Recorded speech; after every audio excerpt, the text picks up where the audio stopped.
Hermanos, les saludo en el nombre del Señor y les quiero invitar a que abramos nuestras Biblias en el libro del profeta Jeremías, capítulo 29.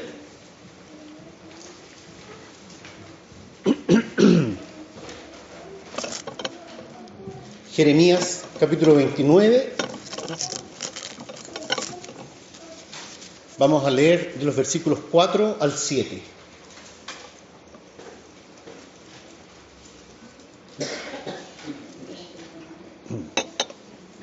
Jeremías 29, 4 al 7.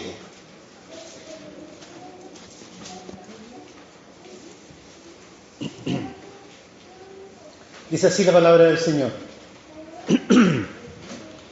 Así ha dicho Jehová de los ejércitos, Dios de Israel, a todos los de la cautividad que hice transportar de Jerusalén a Babilonia. Edificad casas y habitadlas, y plantad huertos y comed del fruto de ellos. Casaos y engendrad hijos e hijas. Dad mujeres a vuestros hijos y dad maridos a vuestras hijas, para que tengan hijos e hijas, y multiplicaos ahí y no os disminuyáis. Y procurad la paz de la ciudad a la cual os hice transportar, y rogad por ella a Jehová, porque en su paz tendréis vosotros paz. El Señor bendiga su palabra. Tengamos un momento de oración. Señor y Padre Santo, alabamos tu nombre, Señor. Te rogamos, Padre, que tú nos alimentes en esta mañana, que tú purifiques, Señor, nuestros labios, nuestra mente, que tú nos permitas, Señor, concentrarnos en ti y que tu Santo Espíritu sea dirigiendo esta predicación. Soy criatura imperfecta, Señor, indigno de estar aquí. Te ruego que tú, Señor, me santifiques, Señor, en este momento, me ilumines, Señor, para que podamos todos, Señor, comer de tu Escritura, Señor, alimentarnos de ella. Gracias, Padre, por este tiempo, gracias por poder estar aquí, alabando y confesando tu nombre una vez más. Por Cristo Jesús, amén. Amados hermanos, el texto que estamos meditando en esta mañana es un texto que podría parecer que tiene que ver con una circunstancia alegre, con una circunstancia feliz. Podría parecer que el texto nos habla de una migración decidida. Podría incluso parecer que el texto habla de una migración del pueblo a la tierra prometida. Fíjense lo que plantea: edificad casas, habitadla, plantad huertos, casaos y engendrar hijos, procurad la paz de la ciudad. Es decir, nos plantea un contexto y una situación que a simple vista podría parecer una situación ventajosa o feliz. Y por eso nosotros tenemos que tener y prestar mucha atención de que lo que está pasando en realidad en el texto bíblico es que el pueblo de Dios está siendo llevado cautivo a una tierra extraña. Es decir, es una circunstancia totalmente desdichada para el pueblo. Llegaron los babilónicos, vencieron al pueblo militarmente y se lo llevan entonces a Babilonia cautivo. Y en ese contexto entonces es que el profeta Jeremías envía una carta a los que estaban cautivos en Babilonia. Esto es muy importante para nosotros. Nosotros siempre creemos que el Señor está con nosotros cuando nos va bien. Interpretamos nuestro bienestar como bendición del Señor y no nos damos cuenta que muchas veces la voluntad del Señor no tiene que ver con lo que nosotros entendemos o creemos que es nuestro bienestar. No logramos comprender que la voluntad del Señor está mucho más allá de lo que nosotros podemos evaluar, criticar o ponderar de nuestra situación. El Señor tiene un propósito para nuestras vidas. El Señor tiene un propósito para su pueblo. Y el Señor tenía un propósito para el pueblo de Dios cuando los sacó de la tierra que Él mismo le había prometido y los llevó cautivos a la tierra de Babilonia. Fíjense lo que dice. A la tierra, dice, donde yo os hice transportar. Fue el Señor el que decidió llevarse al pueblo cautivo a Babilonia. Y entonces es muy interesante, si analizamos este texto, que el profeta Jeremías presenta a nuestro Señor como Jehová de los ejércitos. Y este es un título muy interesante que ocupa el Antiguo Testamento para hablar del Señor, porque refiere específicamente a Jehová como el gobernante supremo de Israel. Cuando todo el sistema político de Israel había caído a manos de los babilónicos, entonces el profeta dice, este sistema político no es nada, su Dios es Jehová. Ustedes deben depender de Jehová. Por eso es que la nación, por eso es que este pueblo que fue elegido por Dios para llevar las promesas mesiánicas a toda la humanidad, seguía en pie. Por eso su misión no se disolvía cuando se disolvía su estado o perdían su territorio. Su misión seguía en pie porque su Dios era su rey, porque su Dios era su gobernador. Este pueblo no dependía de las circunstancias políticas en las que vivía. ¿Cuánto nos falta a nosotros en este minuto poder entender que el pueblo de Dios no depende de las circunstancias políticas en las que vive? Que nuestro pueblo es gobernado directamente por nuestro Señor. Él es Jehová de los ejércitos. Él dirige a este pueblo. Eso es lo que nos está planteando Jeremías. Así ha dicho Jehová de los ejércitos, Dios de Israel, Dios nuestros, a todos los de la cautividad que hice transportar de Jerusalén a Babilonia. Por lo tanto, ellos estaban llegando de extranjeros a otra parte.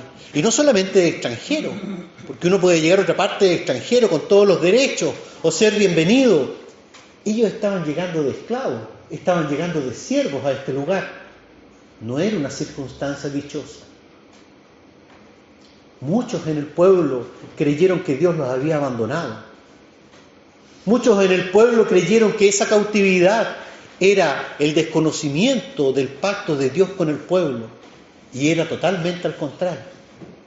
Dios buscaba purificar al pueblo y bendecirlo en la cautividad.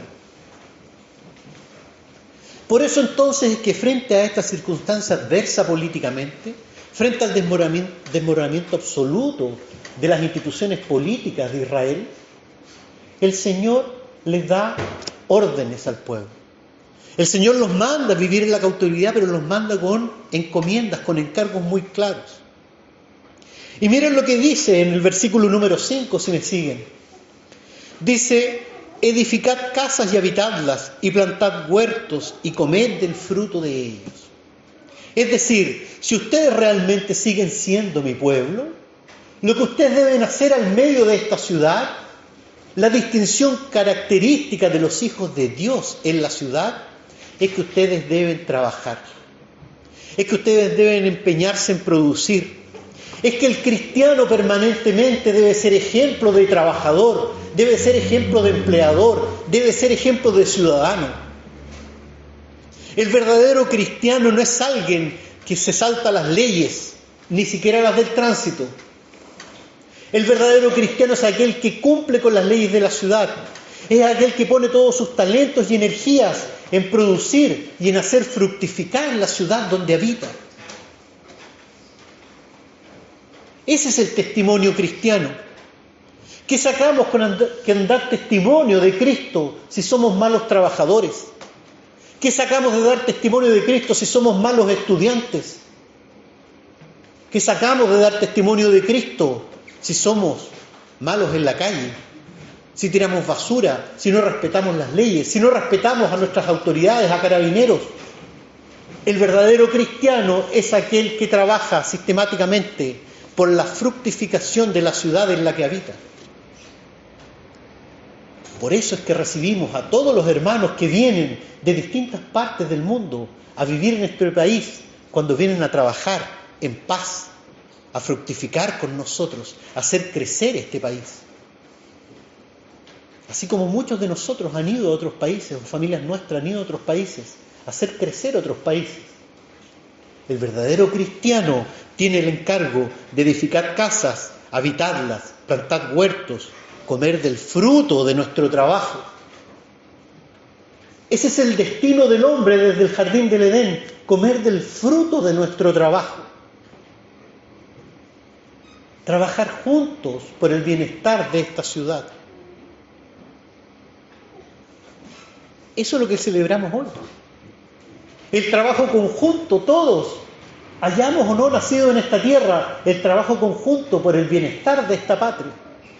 No estamos solamente celebrando algo que pasó hace 200 años, estamos celebrando el hoy, el presente, estamos celebrando el futuro que tiene nuestra patria, aunque nosotros no lo veamos ahora. Aunque nosotros solamente veamos con nuestros ojos humanos la oscuridad que puede cernirnos, la incertidumbre que puede caer sobre nosotros. El cristiano está llamado entonces a trabajar por su patria, a edificar casas, a crecer, a prosperar. No es malo prosperar, es un mandato divino el prosperar. Lo dice el Señor, fructificar. El primer mandato que el hombre da al Edén, el primer mandato que el hombre da en toda la Escritura, en Génesis, es fructificar. Crecer, sembrar, cosechar. Cada uno de nosotros ha recibido talentos, dones. Cada uno de nosotros ha recibido bendiciones. Y esas bendiciones tenemos que ponerlas al servicio de la comunidad en la que vivimos. Ese es el verdadero cristianismo. Ese es nuestro verdadero mandato y nuestra vocación en la esfera pública. Ser bendición para los otros. Eso es lo que hizo que el pueblo protestante prosperara. Eso es lo que hizo en este país ese pueblo que en 1900 empezó a conocer el Evangelio, fructificara. Cómo nuestras familias han fructificado en educación, en salud, en vivienda. Cómo el Señor nos ha ido levantando del polvo. Porque el pueblo de Dios ha trabajado sistemáticamente por el bienestar de la ciudad y de los suyos. Ese es el primer mandato que el Señor nos entrega. Eso debemos acordarnos hoy, 18 de septiembre.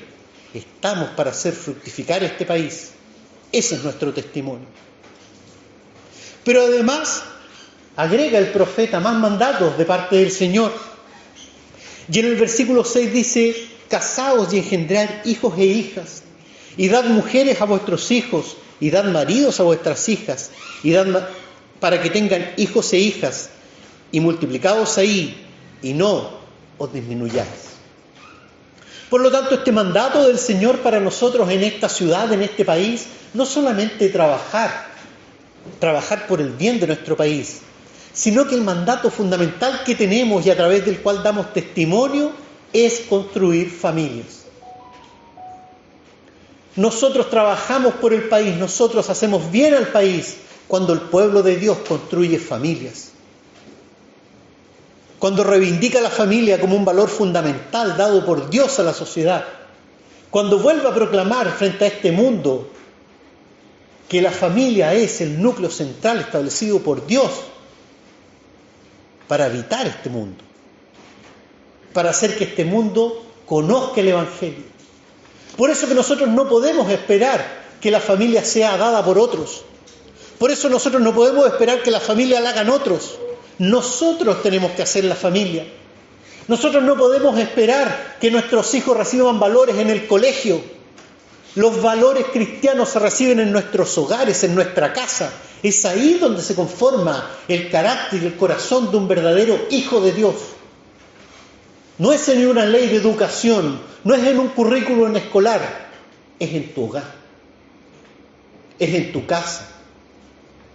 Es enseñándole a tu hijo a respetar la ley de Dios. Eso es lo que genera ciudadanos fructíferos para la patria. Con hombres y mujeres que respeten la ley de Dios. Con hombres y mujeres que puedan dar testimonio que la única forma de respetar la ley de Dios y de los hombres es teniendo un corazón transformado por el Espíritu Santo. Por eso no esperamos del Estado que constituya nuestras familias. No esperamos de los colegios que formen a nuestros hijos. En los colegios van a aprender matemáticas, historia, artes. La formación moral la damos en el hogar. La formación moral la damos en la iglesia. Es aquí donde consagramos el corazón de nuestros hijos y nuestras familias a Jesucristo. Nos debemos a Jesucristo. Tenemos que levantar la familia. Tenemos que reivindicar la familia. No tenemos que dejarnos amedrentar por aquellos que nos dicen que la familia está pasada de moda. No tenemos que dejarnos amedrentar ni convencer por aquellos que nos dicen que la familia ya no es vigente en el siglo XXI. Vemos en el testimonio de hombres y mujeres que la familia es la que nos sostiene. Vemos en el testimonio de hombres y mujeres que la familia es la que proyecta el reino de los cielos en este mundo. Por eso es que el profeta dice: cásense, tengan hijos, crezcan como familia. Por eso nuestros jóvenes tienen que entender que el pololeo es simplemente una etapa que debe llevar a la familia, no es una entretención. Es el germen de una familia. La familia es la constitución básica de esta sociedad, de esta y de cualquier sociedad. Por eso es que nosotros reivindicamos la familia. Por eso es que nosotros decimos que el mandato de Dios es bendecir a esta sociedad en el contexto de la familia. Y en tercer lugar, el apóstol da un mandato muy especial. Dice en el versículo 7: y procurad la paz de la ciudad a la cual os hice transportar, y rogad por ella a Jehová. Rogad por ella a Jehová. Tenemos el mandato como pueblo de Dios. Tenemos el mandato cada uno de nosotros como familias en nuestros hogares de orar y rogar por nuestro país y por sus autoridades. Y no estoy hablando solamente de la autoridad de su preferencia. No estoy hablando solamente de los gobernadores que a usted le gusta o los que están de acuerdo con su legítima posición política. Por toda autoridad. Porque toda autoridad, dice la Escritura, ha sido puesta por Dios. Toda autoridad ha sido puesta por Dios.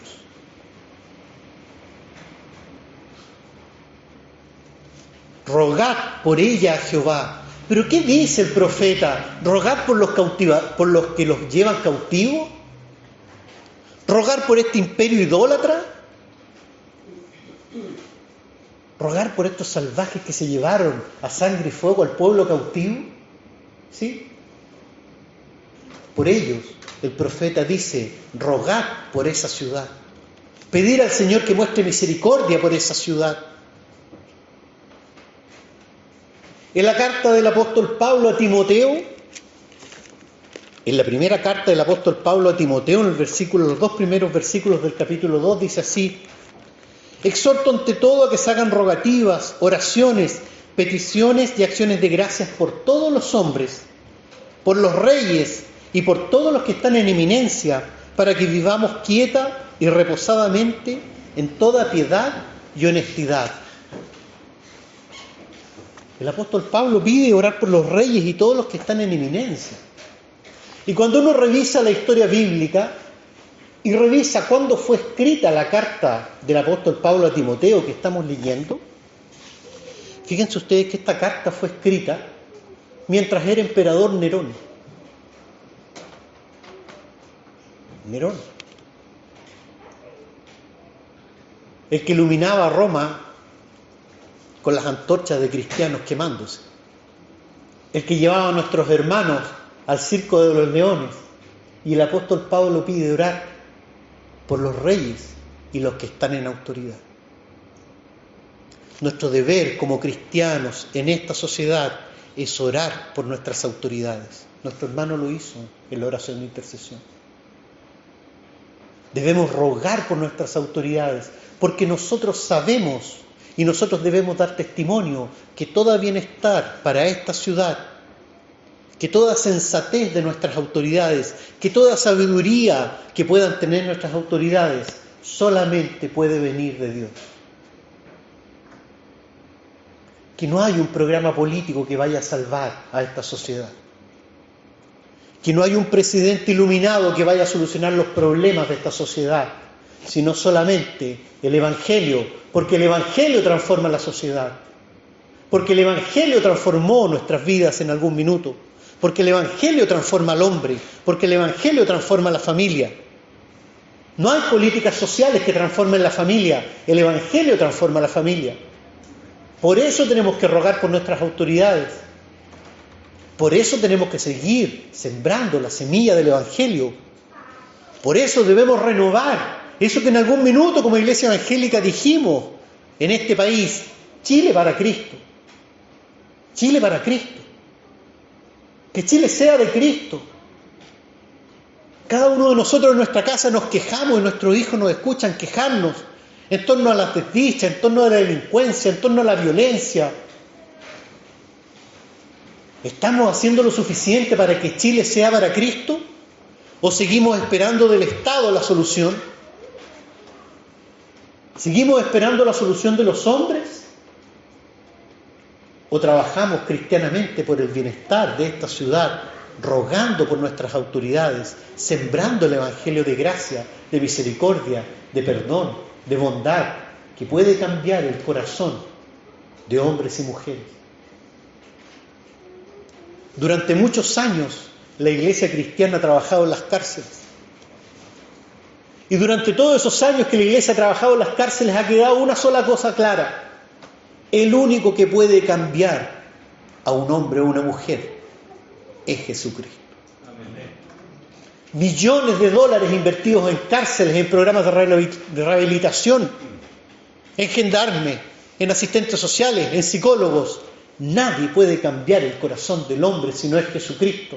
Nadie más ha hecho más en contra de la delincuencia en este país que el pueblo cristiano que predica en las cárceles. Porque ese pueblo que predica en las cárceles, a través del Espíritu Santo, ha modificado la vida de hombres y mujeres, lo que el Estado jamás ha podido hacer y seguramente jamás logrará hacer. Este 18 de septiembre tenemos que recordar que nosotros esperamos todo de Dios. Y por eso entonces es que aparece esta aparente contradicción. Jeremías pidiendo, ¿cierto?, que se ore por los babilónicos. Pablo pidiendo que se ore por Nerón. ¿Por qué se ocurre esa contradicción? Porque los hombres de Dios comprenden las palabras de Cristo, comprenden que el reino de Cristo no es de este mundo. Porque nosotros debemos entender que el reino nuestro no tiene que ver con los reinos políticos que existen a nuestro alrededor. Porque nosotros debemos comprender que nuestro programa no es político, que nuestro programa es espiritual, que nuestra misión es transformar el mundo espiritualmente. Por eso es que nosotros rechazamos totalmente la idea de que hay una política cristiana. Nosotros no tenemos nada que manifestarnos políticamente como cristianos. Cada uno tiene una opinión legítima que puede dar en la esfera pública como ciudadano. La Iglesia no tiene nada que ver con la política. Debemos poner un muro de fuego en contra de la política que puede entrar en nuestra Iglesia. Porque cuando la política entra a la Iglesia solamente produce disensiones, pleitos. Nada bueno hay cuando traemos la política a la Iglesia. Mi reino no es de este mundo, dijo Jesucristo. Nos intentan algunos engañar diciendo que hay algún tipo de política que se vincula al Evangelio. Hay algunos que nos intentan seducir. Hay algunos que nos ven solamente como una bolsa de votos electorales. Mi reino no es de este mundo, dijo Jesucristo. Pilato no lo entendía y a veces nosotros tampoco.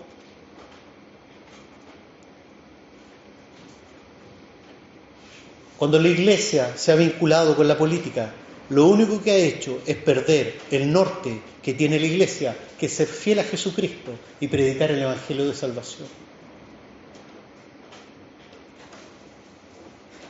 El profeta nos está diciendo cómo nosotros debemos contribuir a la ciudad. No tenemos que aislarnos del mundo, somos parte de ese mundo, pero lo hacemos cristianamente, lo hacemos como ciudadanos, lo hacemos a través de nuestras familias. Debemos ser sal de esta tierra, debemos ser luz de este mundo, pero para ser sal y luz debemos estar en el mundo. No podemos constituir un gueto evangélico, No podemos constituir un gueto donde estemos protegidos de las influencias del mundo. Tenemos que salir al mundo a transformarlo. Eso es lo que ha cambiado los países, eso es lo que ha cambiado nuestra vida. Debemos rogar por la ciudad. Debemos rogar por la ciudad simplemente, como dice el profeta, porque en su paz, en la paz de la ciudad, tendréis vosotros paz. ¿Queremos vivir en paz? ¿Quién no quiere vivir en paz? ¿Quién no quiere vivir en tranquilidad? ¿Estamos trabajando por la paz y por la tranquilidad de esta ciudad? ¿O simplemente la reclamamos? ¿O simplemente la demandamos políticamente? Trabajamos por la paz y la tranquilidad de esta ciudad cuando hacemos misericordia con nuestros vecinos.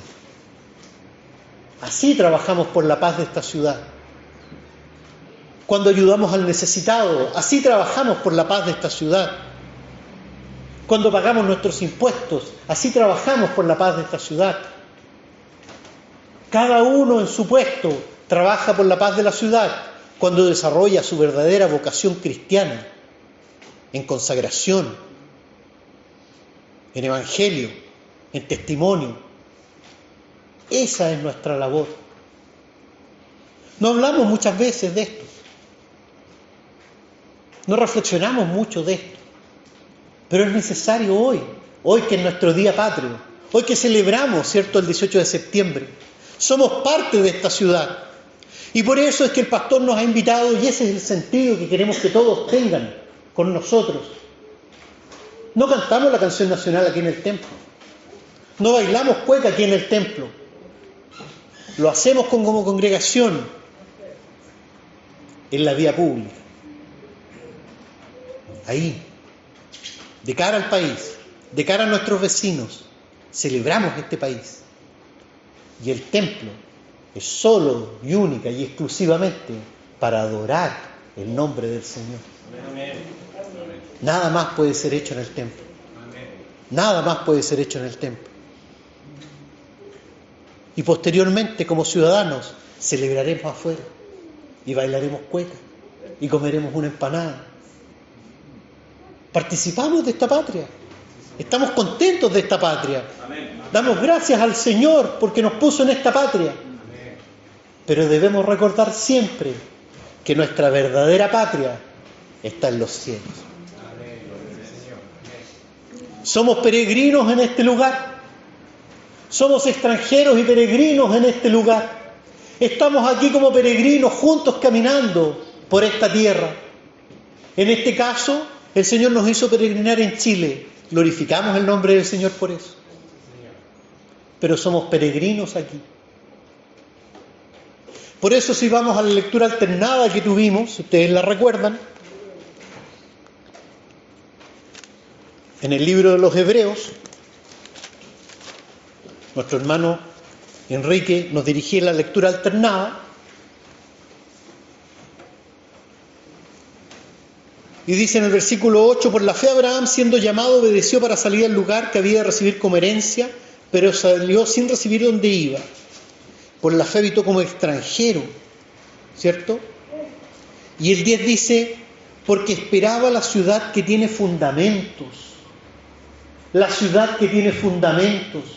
Pero la ciudad que tiene fundamentos no es la que va a construir uno u otro hombre.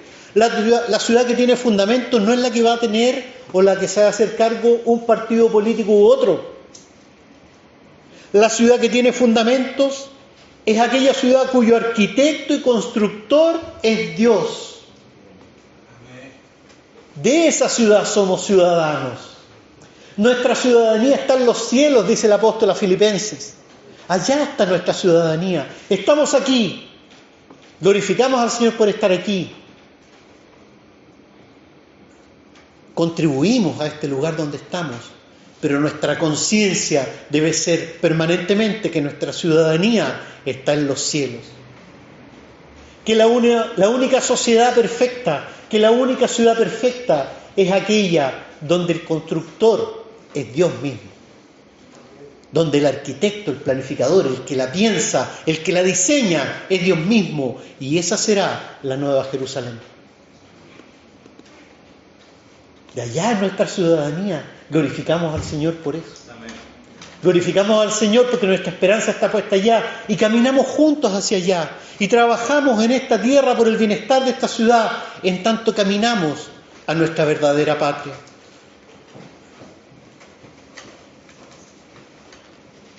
El versículo 16 dice así: pero anhelaban una mejor, una patria mejor que esta, mejor que Chile, sí, mejor que Chile, mejor que cualquier patria del mundo, mejor que cualquier ciudad del mundo. Anhelaban una mejor, esto es celestial. Celestial.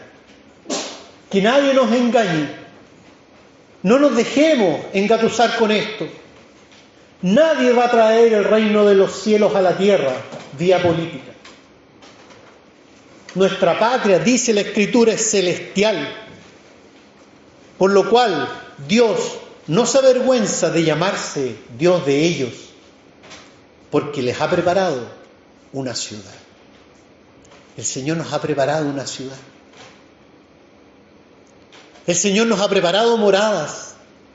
Jesucristo fue a preparar moradas para nosotros en esta ciudad, que es la Nueva Jerusalén, donde todo será nuevo, donde no habrá más llanto, más dolor, más tristeza, más enfermedad, más pobreza. No hay utopía en la tierra. No hay reino de los cielos en la tierra. Nuestra patria celestial. Caminamos a nuestra patria celestial. Por eso que parte del bienestar que podemos hacer a esta ciudad terrenal en la que participamos hoy es mostrar que nuestra verdadera patria es celestial. Es sumar a otros a ser ciudadanos de esta patria celestial.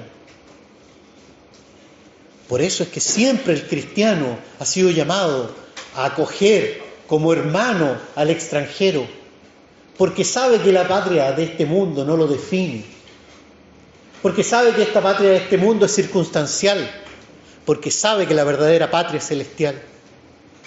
Esa es nuestra identidad. Por eso no puede haber nada más alejado del cristianismo verdadero que la xenofobia, que el nacionalismo malentendido. Nuestra patria no está aquí, nuestra patria está en los cielos y nuestra carta de ciudadanía ha sido comprada con la sangre de Jesucristo. Él nos permitió ser ciudadanos de esa patria celestial. Por eso en este 18 de septiembre, hermanos, el llamado es a que volvamos a mirar nuestra patria celestial, que habitemos este lugar pensando en nuestra patria celestial, que oremos por nuestras autoridades, que oremos por nuestra sociedad, que participemos de ella. Estamos llamados a participar de nuestra sociedad en todo ámbito, en las juntas de vecinos, en actividades sindicales, en grupos folclóricos. Hay tanta actividad donde nosotros podemos ser luz, pero no debemos olvidar que en ese lugar debemos levantar la bandera de Jesucristo. Esa es la bandera que nos lleva, esa es la bandera que nos guía. Por eso hoy celebramos Chile. Por eso no es una contradicción celebrar Chile al mismo tiempo que decimos que nuestra patria es celestial. Porque entendemos que así como el pueblo fue llevado cautivo por voluntad de Dios a otro lugar, nosotros también como pueblo hemos sido puestos en este país por voluntad del Señor.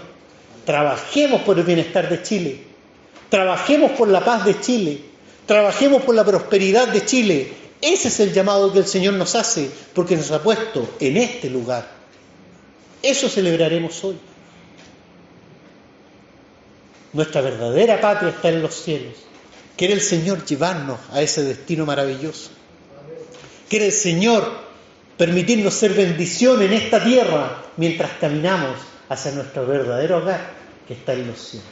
Que el Señor nos bendiga. Oremos. Señor y Padre Santo, queremos expresar, Señor, como congregación, nuestra alabanza, nuestra gratitud, Señor, porque tú nos has puesto en esta tierra, Señor. Bendice esta tierra, Señor. Bendice este país. Bendice sus autoridades, Señor, sus habitantes. Te queremos rogar, Señor,